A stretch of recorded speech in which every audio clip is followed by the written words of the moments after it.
사실은 레위라는 이름이 나옵니다. 그래서 그 예전에 이 말라기 선지자가 와서 이야기를 하기 한참 전에 이스라엘 백성들은 이집트, 애굽 안에 있었습니다. 그래서 하나님께서 그 이스라엘 백성들을 탈출시키셔, 구원하셔서 신의 광야로 인도하셨습니다. 그리고 그 신의 광야에 도착한 이스라엘 백성은 그곳에서 잠시 머물면서 하나님께서 이스라엘 백성과 언약을 맺으시려고 하셨어요. 그리고 이제 모세에게 명령하시죠.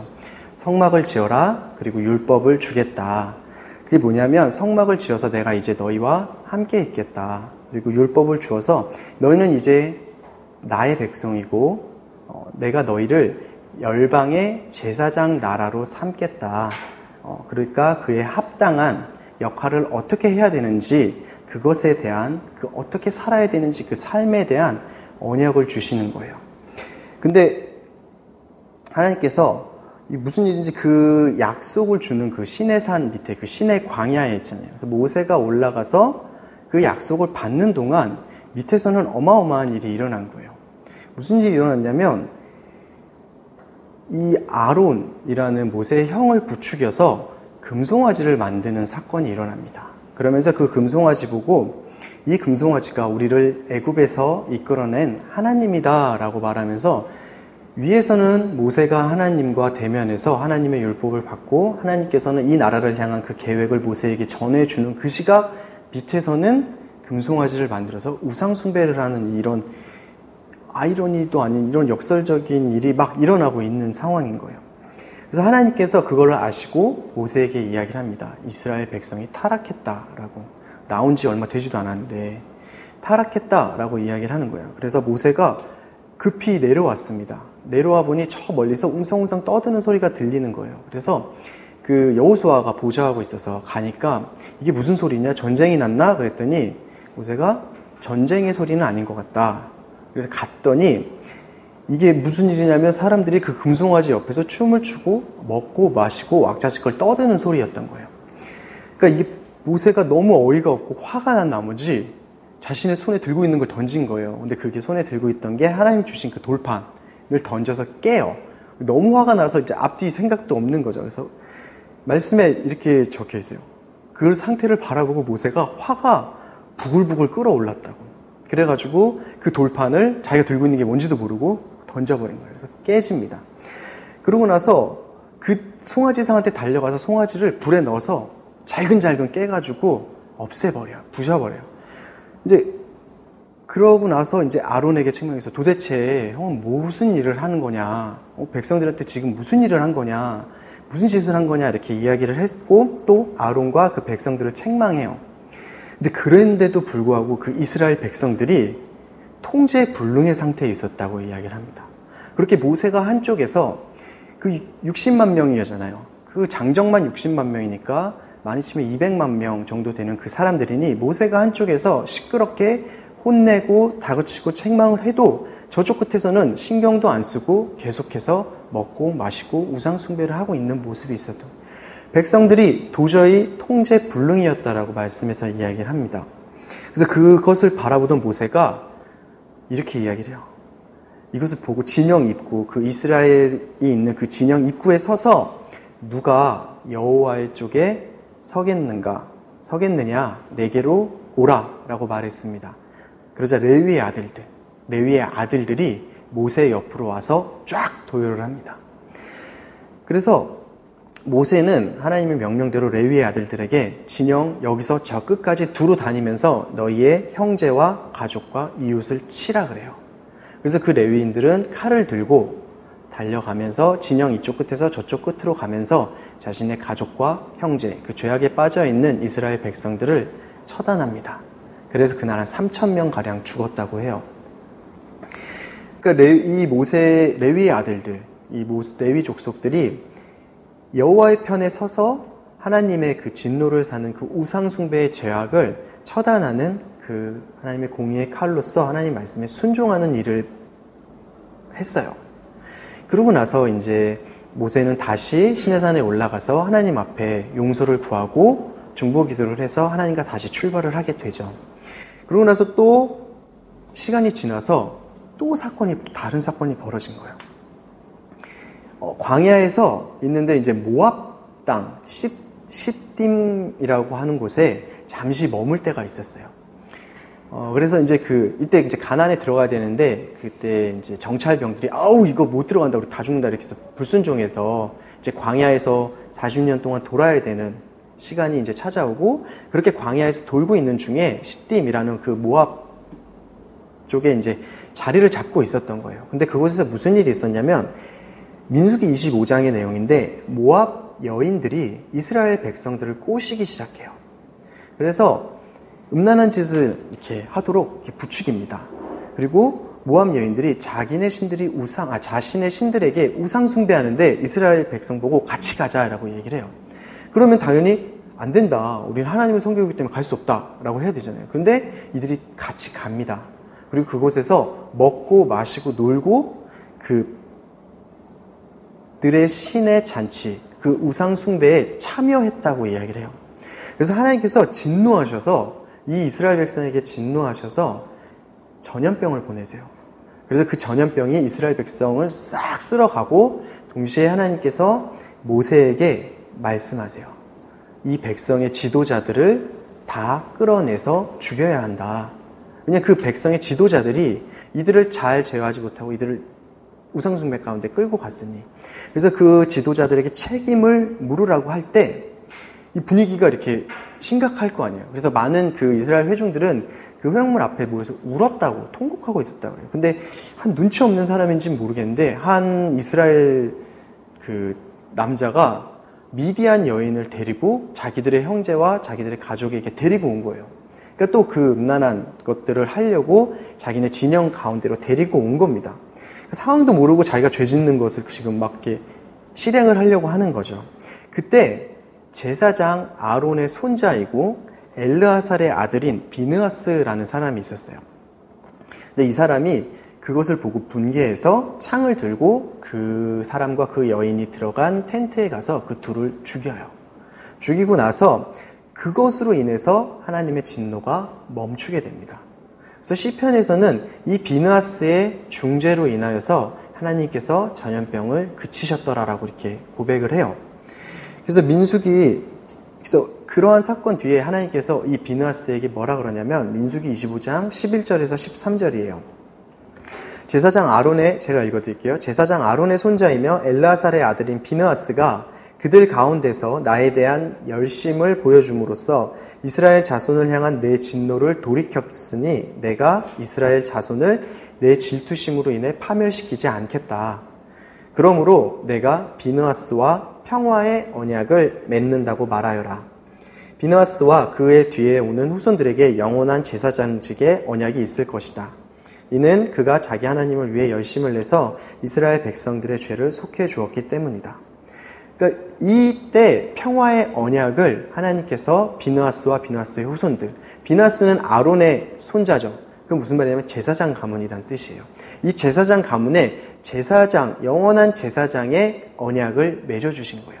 그러니까 이 가문을 통해서 영원한 제사장직을 수행할 수 있도록 하나님께서 허락해 주신 거예요. 특별히 그들을 따로 구분하셨습니다. 근데 그 이유가 뭐죠? 비느하스가 그들 가운데에서, 이스라엘 백성 가운데에서 나에 대한 열심을 보여줌으로써 그가 자기 하나님을 위해 열심을 내서 라고 한 거죠. 아까 그 송아지 우상숭배 때도 모세도 그랬던 거예요.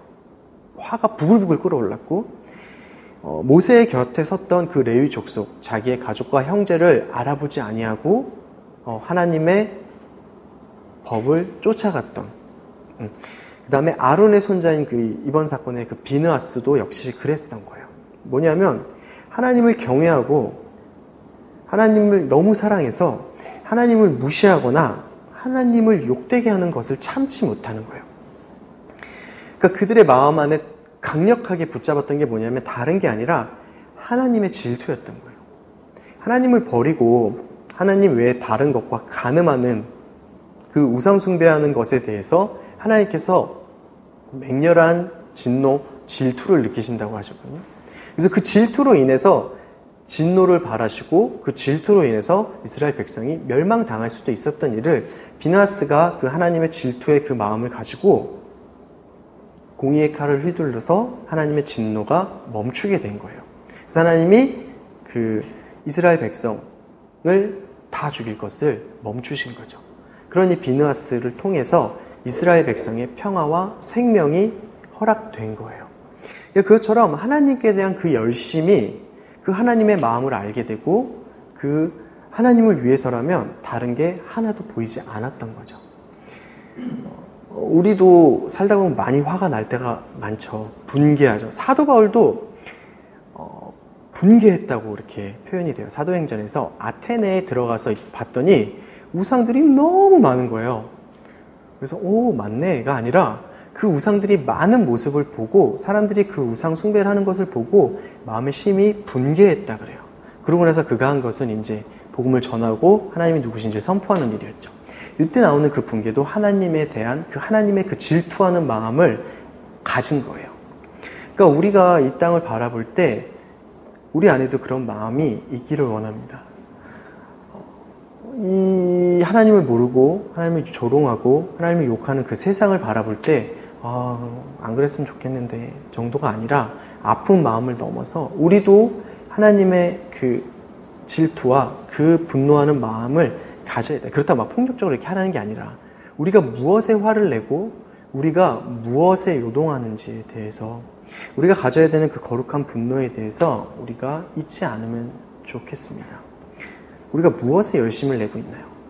내가 가장 사랑하는 거, 내가 가장 열심을 내고 있는 것이 훼손될 때 우리는 화가 나거든요. 내 기분이 상할 때 화가 제일 많이 나나요? 아니면 하나님이 이렇게 조롱받을 때 막 화가 나고 그러시나요? 저는 다? 아직 저를 많이 사랑해서 아직 둘 다? 자기가 화를 어디서 내는지를 보면 어디에 마음이 있는지를 알 수 있을 것 같아요. 그래서 우리가 정말 그리스도와 그 복음에 대한 열심을 가지길 원합니다. 여기서 열심을 가졌다는 말은 그 진짜 우리가 열심을 가졌다는 말이 뭐야? 마음과 막 생각이 계속 집중되고 멈추지 않고 계속 그것을 향해서 쫓아가고 그것을 드러내고 자랑하고 이런 것들이 열심을 가지는 거죠. 우리가 정말 그 그리스도의 복음에 그 하나님께 열심을 가지길 원합니다. 우리의 열심, 우리의 마음을 헛된 것에 주지 않고 잠깐 얹어놨다가 없어질 것들에 주지 않고 정말 영원하신 그분께 드리기를 원해요. 그렇게 이러한 열심을 가진 그 비느하스로 인해서 하나님께서는 비느하스에게 그리고 비느하스의 후손들, 그 제사장 가문에게 언약을 맺으시게 됐습니다. 그리고 그 언약은 그들에게 오히려 특권이 돼요. 하나님의 언약은 특권입니다. 이게 뭐냐면 첫 번째로 이 레위 족속을 하나님께서 온전히 소유하셨어요. 민수기 3장 45절에 레위 족속을 뭐라 그러냐면 하나님께서 이스라엘 자손의 모든 마다들을 대신해 레위 사람들을 취하고 그들을 가축을, 그러니까 그들의 가축, 이스라엘 백성의 가축을 대신해 레위 사람들의 가축을 취하라라는 거예요. 하나님께로. 레위 사람은 내 것이다. 나는 여호와다. 그리고 민수기 8장 16절에서 그들은 이스라엘 자손들 가운데 내게 온전히 드려진 사람이다. 라고 그들은 레위 족속을 말합니다. 하나님께서 레위 사람은 내 것이다. 나는 여호와다. 라고 말씀하시는 거예요. 여러분, 하나님께서 우리를 내 것이라고 칭하시는 것이 얼마나 좋은 말이에요. 듣기만 해도 좋고 든든하고 누가 하나님의 것을 이렇게 건드릴 수 있어요? 하나님한테 누가 하나님의 것을 이렇게 뺏어올 수 있겠어요? 누가 감히 하나님의 것이라고 선포된 것에 대해서 대적할 수 있을까요? 설령 대적을 한다 그래도 그렇게 무의미한 짓도 없을 거예요. 그렇게 온전히 내 것이다 라는 그 소유의 특권, 완전히 소유됨의 특권을 받은 거예요. 또 두 번째로 뭐냐면 소유로 삼으실 뿐만 아니라 내 건데 멀리 두는 게 아니라 내 거로 삼고 나의 가까이에 두는 거예요. 우리가 사람을 가까이 둔다라는 것의 이미지가 아시죠? 가까이 두고 모든 것을 알리고 모든 걸 함께 하는 거예요. 민수기 16장 9절에 뭐라 그랬냐면 이스라엘의 하나님께서 너희를 다른 이스라엘 회중으로부터 따로 세워서 그분 하나님 가까이 오게 하셨다라고 말해요. 그러니까 하나님께서 계신 곳, 그 성막, 하나님이 계신 곳에서 가장 가까운 곳에 하나님께서 말씀도 주시고 하나님께 기도하는 그곳에 있게 하신 거예요. 여기에 머물러라는 거예요. 너는 여기서 사는 거다라고. 하나님이랑 공간적으로도 제일 가깝고 관계적으로도 가장 친밀한 가운데로 부르신 거예요. 그 성막 안에 들어갈 수 있는 사람들은 제사장 가문밖에 없습니다. 그리고 그 중에 대제사장만 성막 안에 성소, 안에 지성소, 그 하나님의 법궤가 있는 곳에 들어갈 수 있는 유일한 사람이거든요. 그러니까는 공간적으로도 관계적으로도 하나님께서 가까이 두신 거예요. 제사장을 특별히 너는 내 것이야 라는 소유를 삼으시고 그뿐만이 아니라 가까이 두시고 하나님의 뜻을 알려주시는 거예요. 그 법궤에 그 속죄소라는 곳에서 내가 너를 만나리라라고 말씀하셨어요. 그곳에서 하나님을 만나는 거예요. 하나님을 만나고 하나님과 대화하고 하나님의 뜻을 듣고 하나님의 인도를 받는 곳, 그 대상, 그 사람으로 말씀하신 거예요. 내가 너를 가까이 둔다는 거예요. 그래서 그 제사장들은 하나님이랑 가장 가까이 있으면서 늘 하나님과 교제하는 삶을 살았고 어떻게 하면 하나님을 기쁘시게 할까라는 생각을 늘 하면서 있었던 거예요. 요한복음 1장 12절 말씀에 그분을 영접한 사람들, 곧 그분의 이름을 믿는 사람들에게는 하나님의 자녀가 될 권세를 주셨습니다. 그리스도의 이름을 믿는 사람들에게 하나님의 자녀가 되는 특권을 주셨어요.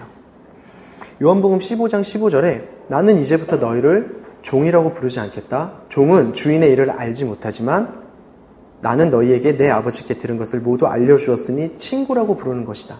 가까이 부르시는 거죠. 내가 나의 비밀한 것들을 다 알려준다. 그 가까이, 그러니 이제 같이 가고 함께 있자. 그 가까이 두시는 것. 종이라고 명령하고 넌 내 종이니까 내가 시키는 대로 해. 그냥 따라와. 내가 이거 하라면 하고 저거 하라면 해. 라고 말씀하시는 게 아니라 아버지의 뜻, 그리스도의 뜻, 그것을 우리에게 알려주시고 우리를 친구라고 부르시면서 같이 가자라는 거예요. 그분이 창조주께서 우리를 친구라고 부르시면서 가까이 있자라고 말씀하시는 거예요. 우리를 하나님의 소유, 하나님의 자녀가 되는 특권을 주시고 그뿐만이 아니라 우리를 하나님의 뜻을 알게 하시고 하나님께 바로 물을 수 있는 그 관계를 허락해 주신 거예요. 우리를 가까이 두시기로 말씀하셨습니다. 그러니 우리는 무엇을 하면서 살아야 될까요? 우리를 소유 삼으시고 그분 가까이에 두시는 그 은혜 안에서 우리는 아버지에 대해서 어떻게 생각을 하고 있습니까? 어떻게 하면 하나님을 기쁘시게 해드릴 수 있는지 우리의 그 생각과 마음을 온전히 집중시키고 수시로 다니면서 수시로 일하면서 기도하고 묻고 순종하고 그렇게 우리가 그 하나님의 뜻을 따라가는데 우리의 열심을 두길 원합니다. 여러분, 예수님께서 우리 안에 성령님을 보내주신다고 하셨고 우리 안에 계신 성령님께서는 하나님께서 그 모든 것을 알려주시고 또 하나님을 다 아시는 분, 그냥 그분 하나님이시잖아요. 그분이 우리 안에 계셔서 우리가 알아들을 수 있는 방법으로 가장 적합하게 그리고 가장 쉽게 알려주세요. 그러니까 우리가 못 듣는다고 지레 이렇게 닫아버리시지 않았으면 좋겠습니다. 우리 듣는다는 게 귀의 음성으로 들린다는 거 아니라는 거 아시잖아요, 이제. 하나님의 음성은 어떻게 듣습니까? 하나님의 뜻을 우리가 어떻게 듣습니까? 말씀으로, 예배로, 설교로, 주변의 사람들을 통하여서 여러 가지 방법으로 알려주세요. 그럼 그걸 우리가 어떻게 캐치하나요? 우리가 주님께서 어떻게 대답하실까에 촉각을 세우고 있으면 이것이 주님의 뜻인가라는 생각이 들 때가 있어요. 그러면 확인하시면 돼요. 무조건 맞다 이렇게 가져갈 게 아니라 그걸 들어도 확인하시고 기도하고 그 안에서 구하면서 계속해서 반복하면서 나아가면 됩니다. 여러분도 다 하나님 안에 계시고 하나님의 소유된 자녀이시고 또 하나님의 뜻을 들을 수 있습니다. 우리가 그렇게 수시로 온전히 주님께 이렇게 매달리고 집중하면서 나아가길 원합니다. 그리고 그 특권의 세 번째는, 이 제사장들의 특권의 세 번째는 그리스도를 드러내는 영광스러운 자리라는 거예요. 여러분, 역대상에 보면 이 제사장들의 역할이 무엇인지 이야기를 하고 있는데 역대상 6장 49절에 아론과 그의 자손은 번제단에서 제물을 드렸으며 향단에 향을 피우는 일을 했습니다. 그들은 지성소에서 모든 일을 하도록 세워졌으며 하나님의 종 모세가 명령한 모든 것에 따라 이스라엘을 위해 죄를 씻는 일을 하기로 돼 있었습니다. 라는 거예요. 그러니까 이 제사장들은 성전에서 하나님의 백성을 위해서 속죄의 제사를 드리도록 되어 있었던 거예요. 그렇게 함으로써 죽은 사람들, 죄 때문에 죽어야만 하는 사람들, 그 이스라엘 백성에게 생명과 평화를 누리게 해주는 일을 맡게 된 거예요. 그들이 생명과 평화를 주는 게 아니라 하나님 앞에 그들이 생명과 평화를 얻을 수 있도록 도와줄 수 있는 그 역할을 맡은 거예요. 그리고 그들이 나타내는 것은 누구냐면 그리스도죠. 그래서 이 생명과 평화를 주기 때문에 그 민수기 32장에서 25장이었나? 평화의 언약이라고 이야기를 하는 것이고 말라기 2장에서는 생명과 평화의 언약이라고 이야기를 하는 거예요. 그리고 이 제사장 직분은 이들이 하는 역할은 무엇이냐면 앞으로 오실 그리스도의 대제사장적 사역의 발음이 너무 어려워요. 대제사장적 사역의 그림자예요. 뭔 말이냐면 이들이 하는 그 일이 앞으로 예수님께서 오셔서 이 세상에게 할 일이라는 거예요. 예수님은 흠이 없는 제물로도 오셨고 그리고 대제사장으로 오셔서 자신을 스스로 제물로서 드림으로 그 제사를 완전하게 이루어내셨습니다. 제사장들은 동물의 그 희생제사로 하나님과의 백성의 관계를 일시적으로 또 한시적으로 화목하게 만드는 일을 했단 말이에요. 그것을 예수님께서는 단번에 영원히 효력이 있는 그 화목하게 하시는 일을 하신 분이 예수님이신 거예요. 그러니까 그 대제사장적인 그 그림자를 그 제사장들에게 준 거죠. 근데 이제 제사장들이 그렇게 올바로 서 있지 못했잖아요. 제사장들이 그 제사를 함부로 드렸습니다. 흠이 없는 제물을 가져와도. 왜 흠이 없는 제물을 가져온 것을 하나님께서 그렇게 뭐라고 하셨냐면 흠이 있는 제물을 가져온 것을 흠이 없는 제물이 예수 그리스도를 예표하잖아요. 예수 그리스도는 흠이 없으신 분이잖아요. 근데 그 제물이 흠 없는 제물을 가져와서 대충 속죄 제사를 드려도 속죄가 이루어진다 하면 예수 그리스도에 대한 왜곡이 된단 말이에요. 그리고 제사장들의 그 바로된 율법을 가르치지 않고 제사를 올바로 지내지 않는, 그 다음에 하나님의 율법을 왜곡돼서 하나님의 공의를 실현하는 재판을 하는 그런 일은 하나님께서 레위와 맺은 계약을 깨는 일이랑 똑같아요. 그래서 그리스도의 모형을 깨어버린다고요. 대제사장으로 오시는 그리스도의 모형 자체가 무너져 버리는 거예요.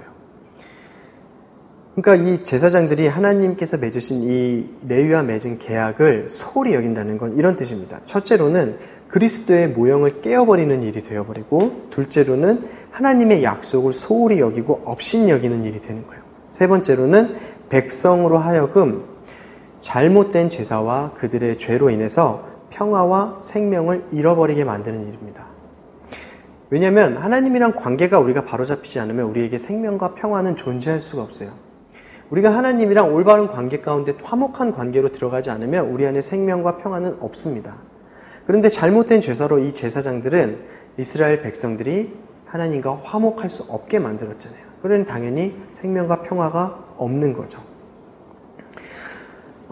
그래서 하나님께서는 이 제사장들에게 이러한 특권, 이 언약을 주시면서 동시에 책임이라고 할 수 있죠. 하나님께서 이들에게 기대하는 모습이 있었다는 거예요.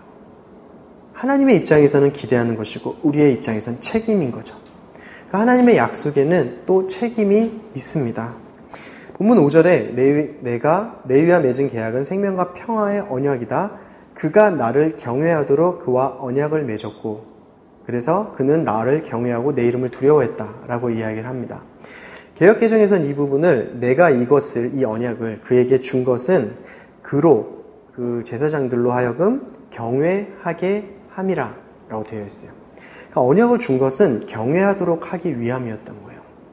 그러니까 특권을 가지고 하나님께서 특별히 가까이 두시고 더 많은 것을 알려주셨다고 그 교만한 자리에 서서 사람들 위해서 막 군림하고 사람들 조종하거나 막 이렇게 오히려 자기가 높임 받으라고 그 자리에 세워둔 것이 아니라 하나님의 말씀과 하나님 앞에 겸손하라는 거예요. 그리고 하나님을 경외함으로 하나님께서 맡기신 직분을 소홀히 하지 말고 신실하게 충성되게 그렇게 행하라는 거예요. 섬기라는 거예요. 이스라엘 백성들은. 그 모습이 6절과 7절에서 나옵니다. 그의 입에는 진리의 법이 있고 그의 입술에는 입술에서 죄악이라고는 찾을 수 없었다. 그가 나와 함께 평화롭고 올바르게 행했고 많은 사람을 죄악에서 돌아오게 했다. 제사장의 입술은 지식을 담아야 하고 사람들은 그의 입에서 율법을 찾는다. 그는 만군의 여호와의 사자이기 때문입니다. 당시 제사장들은 교사이기도 했어요. 그래서 하나님의 율법, 하나님의 법, 하나님의 어떻게 살아야 되는지 그 시내산에서 가르쳐 줬던 것을 제사장들은 백성들에게 가르쳐 줘야 하는 의무가 있었던 거예요. 그리고 또 재판관이기도 했습니다. 이 백성들이 그러니까 서로 재판할 일이 있을 때는 제사장을 찾아가서 제사장에게 그 옳고 그름을 분별받아요. 그러니 제사장들은 그 소송에 있어서 백성들에게 무엇이 옳고 무엇이 그른지 그 기준을 제시해 주었어야 했어요. 근데 말라기 시대의 제사장들은 그렇게 하지 않았습니다. 뭐라 그랬냐면 그 길에서 벗어났고 이들의 법으로 많은 사람들을 걸려 넘어지게 했다라고 이야기를 해요. 그러니까 그 길에서 벗어났다라는 것은 구약에서 하나님의 율법과 관련해서 이야기를 할 때 주로 죄를 지었다라는 이야기가 연결이 돼요. 그러니까 하나님의 법에 대해서 올바로 가르치는 것이 아니라 잘못된 일을 해도 흠 있는 재물을 가져와도 괜찮아 라고 하면서 그 죄를 묵인해주고 용인해주는 거예요. 하나님의 율법과 명령을 거스르면 그것에서 벗어나면 그것이 틀린 일이다라고 이야기를 해줘야 됨에도 불구하고 묵과하고 있었던 거예요. 말을 하지 않고 이야기를 하지 않고 가르치지 않는 거예요. 그게 이 백성들을 오히려 죄 가운데로 더 끌어들이는 모양이 되었습니다. 그뿐 아니라 재판도 마찬가지였던 거예요. 자기의 상황에 따라 자기의 먹을 수 있는 그 재물이 들어오지 않기 때문에 흠 있는 재물을 가져와도 그냥 제사해라고 했던 것들. 그러니까 자기의 상황에 따라, 아니면 자기의 기분에 따라, 아니면 자기의 이익에 따라서 똑같은 사건인데 이 대상이 누구냐에 따라서 마음대로 판결을 내리는 거예요. 더 큰 죄를 부과하기도 하고, 어떤 사람은 그냥 무죄로 보내기도 하고, 뭘 더 받기 위해서 협박도 하고, 이런 식으로 하나님의 공의를 무너뜨리고 있었던 거예요. 8절에서 보면은 이 제사장들이 재판하는데 그 기준은 뭐예요? 하나님의 법이잖아요. 그럼 이 제사장들이 하나님의 법으로 재판을 했을 거란 말이에요. 그럼에도 불구하고 하나님께서는 이들에게 뭐라고 했냐면 이들의 법으로 라고 이야기를 해요. 하나님의 법이라고 얘기 안 하고 이들의 법이라고 그래요. 그러니까 니네 법이라는 거죠. 네 마음대로, 너의 생각대로, 너의 기준대로, 너의 마음대로, 가치대로, 너의 필요에 따라 그 법으로 많은 사람들을 걸려 넘어지게 했다라는 거예요. 하나님의 공의와 하나님의 공평에 따라서 하나님을 드러내는 것이 아니라 자기 생각과 감정, 이익에 따라서 재판을 행함으로 많은 백성들이 역시 하나님의 공의를 무시하게 하는 거예요. 아, 이렇게 해도 되는구나. 자기가 재판을 받을 일이 있어요. 제사장에게 돈을 많이 줬더니 무죄가 됐어. 아, 괜찮구나. 이런 식으로 하나님의 그 공의를 백성들도 함께 무시하는 길로 끌어들인 거예요. 그래서 그 많은 백성들로 하여금 생명과 평안을 주는 게 아니라 이 제사장들은 오히려 파멸과 죽음을 주고 있었던 상황이었습니다. 그래서 레위와 맺은 계약을 단호하게 너희가 깨뜨렸다라고 말하는 것이고요. 그리고 이렇게 책임을 다하지 못하는 제사장들에게 하나님께서 말씀하시는 것은 이거예요. 그러므로 내가 너희로 모든 백성들 앞에서 멸시당하고 천대받게 하겠다. 너희가 내 길을 지키지 않고 율법을 적용함에 있어서 치우침을 보였기 때문입니다. 율법을 적용할 때 치우침을 보였다는 게 아까 그거예요. 내 기준에 맞춰서, 내 상황에 맞춰서 늘렸다, 줄였다, 마음대로. 이 구절 맨 앞에는 전치사가 있어요. 또한이라는 의미를 가진 전치사가 있습니다. 그래서 이 본문은 이렇게 해석될 수 있어요. 너희가 레위와 맺은 계약을 깨뜨렸기 때문에 그러므로 나도 또한 너희에게 모든 백성들 앞에서 멸시당하고 천대받게 하겠다라는 거예요. 하나님께서 권위와 특권을 주셨어요. 하나님의 말씀 가운데에서 하나님과 가장 가까운 가운데 이스라엘 백성으로 하여금 가르칠 수 있는 권위를 주시고 또 하나님의 뜻을 알 수 있게 하는 은혜를 허락하셨단 말이에요. 근데 이들이 하나님의 법을 세우는 게 아니라 오히려 하나님의 법을 멸시받게 하고 천대받게 한 거예요. 하나님의 법을 함부로 생각하게 하고 그 제사에 대해서 백성들이 전혀 귀하게 생각하지 못하게끔 만들었단 말이에요. 그러니까 하나님께서 나도 너희가 백성들 앞에 멸시받고 천대받게 하겠다라는 거예요. 하나님의 말씀을 지속적으로 어기고 지속적으로 거부하고 마음에 그 하나님을 경외하는 마음을 가지지 않고 하나님과의 그 약속, 그 언약 자체를 소홀하게 대충 경시하면서 여기는 제사장들에게 하나님께서 내가 준 그 나와의 관계, 하나님과의 관계로 인해서 부여받은 권위와 존경을 하나님이랑 관계가 무너짐으로써 그 권위 역시 다 무너뜨려 버리겠다라는 거예요. 그러니까 하나님께서 하나님을 경외하고 그 법 가운데 그 법을 세우고 살아야 될 그 제사장들이 책임을 다하지 못했을 때 하나님께서 이렇게 하시겠다라고 하신 거예요. 근데 우리가 여기서 꼭 짚고 넘어가야 될 게 이제 뭐냐면 이게 조건부 계약이 아니라는 거예요. 상황을 보니 이런 거죠. 내가 이런 권리를 줄게. 그러니 너는 이런 책임을 해야 돼. 만약에 그 책임을 다하지 않으면 내가 그 권리를 박탈하겠어 라고 들리잖아요. 일견 그렇게 보일 수는 있는데 실상은 그렇지 않아요. 그 이유는 뭐냐면 이게 언약이라는 데 있어요. 계약과는 다릅니다. 언약이라는 데 그 이유가 있는데 오늘 본문의 4절에 보면 오늘 본문이 아니죠. 말라기 2장 4절에 보면 그러면 너희는 레위와 맺은 계약이 계속되게 하기 위해 내가 이 훈계를 너희에게 주었다는 것을 알게 될 것이다. 만군의 여호와의 말씀이다 말씀하시죠. 하나님께서 말라기를 통해서 이 훈계를 주는 이유는 이 레위의 언약이 이어지게 하려는 거예요. 파기되지 않게 막으시려는 거예요. 깨지지 않게 무너지지 않게 하시려는 거예요. 그래서 하나님께서 직접 사자를 보내서 제사장들을 돌이키려고 하시는 겁니다. 그러니까 일반적인 계약 관계는 이래요. 계약 조건을 제가 한길영장님과 계약을 했어요. 계약 조건을 걸고 하는데 만약에 제가 계약 조건을 다 이행하지 못하면 한길영장님 입장에서는 계약을 파기하고 저에게 그 손해와 배상을 청구하면 돼요. 그럼 저는 손해와 배상을 해야 되는 거죠. 손해배상을. 그게 일반적인 관계인데 하나님의 언약 관계는 그거랑 달라요.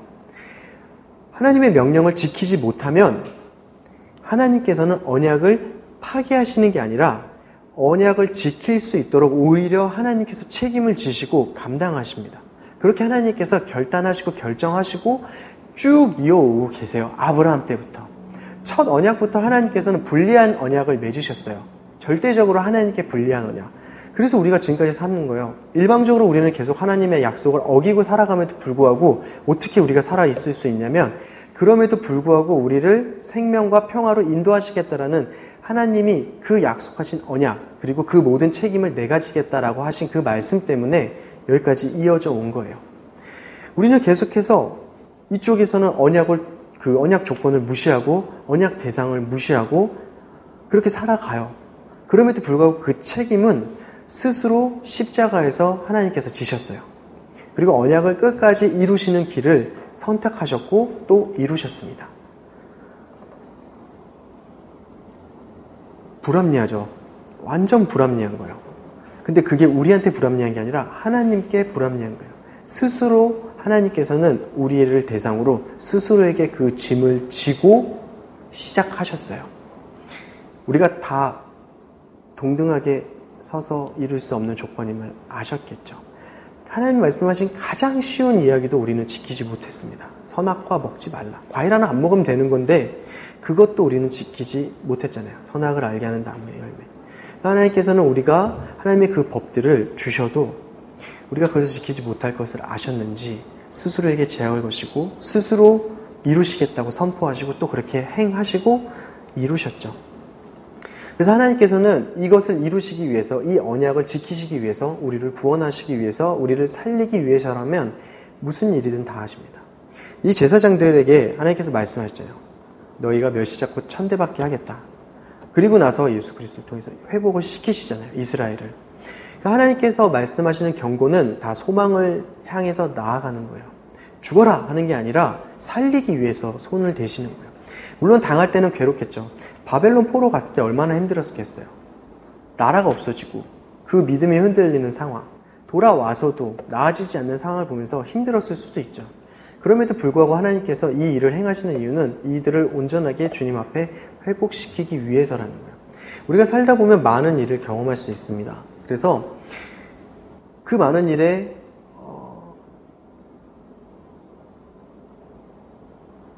아프고 힘든데 도대체 그게 무슨 사랑이냐라고 말할 수가 있죠.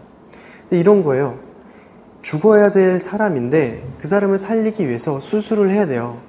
그래서 수술을 하는데 수술 아픈데 왜 시키냐고, 우리가 그게 무슨 사랑이냐고, 그게 뭘 날 살리려고 하는 일이냐고 말할 수가 없죠. 그러니까 우리가 주님 앞에 나아가서 통과되는 그 길이 아프고 힘들 수가 있어요.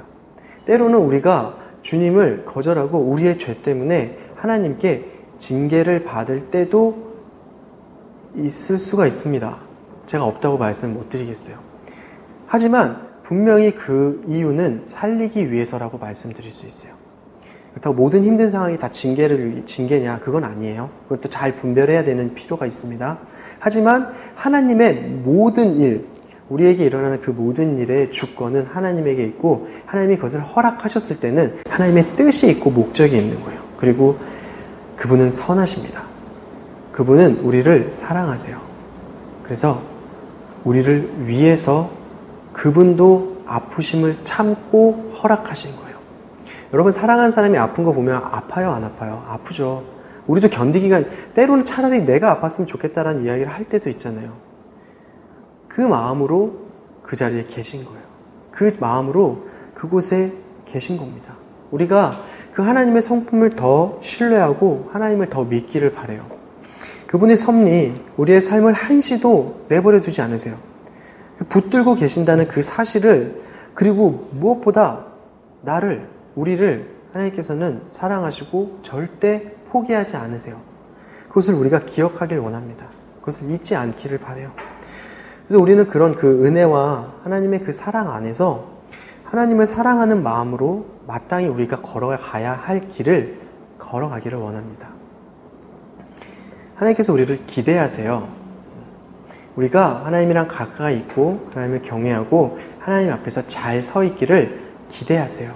그리고 또 그렇게 서 있을 때 굉장히 기뻐하세요. 때로는 우리가 그렇게 못 서 있을 때가 있죠.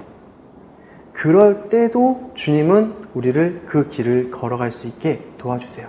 우리 시작할 때 이야기를 했잖아요. 못할 것 같은데요. 근데 기도하고 나아갈 때 주님이 이루세요. 주님이 하세요. 예수님이 하세요, 우리 안에서. 그러면 우린 그걸 보고 또 힘이 나요. 내가 하는 게 아니었구나. 그렇게 주님이 그렇게 다시 인도하십니다.